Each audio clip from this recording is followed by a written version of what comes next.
Ahirətin davası, ahirət deyəndə axirət zamanın, İmam Zaman əleyhissalamın zuhur ərəfəsinin davası haqq-batil davası deyil. Proseslər haqqın içində cərəyan eləyəcək. Haqqa tərəfdar olanların içində cərəyan eləyəcək.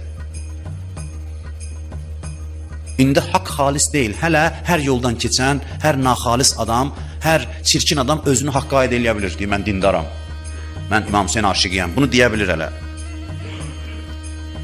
Bunu deyə bilirsə, deməli hələ haqq arınmayıb, təmizlənməyib.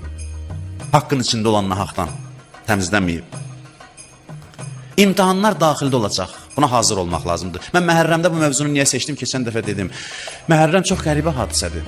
Kərbəlaya baxışınızı dəqiq incələyin, görün necə baxırsınız Kərbəlaya. Kərbəlada məsciddə ibadət edən möminlər gözünü açdı, gördü, qılınc çəkiblər İmam Hüseynin qabağında dayanıblar. İmtihan bilirsiniz neylədi insanları? İndi oturup duruyor, Allah şimrə lənət eləsin, Allah filan kəsə lənət eləsin.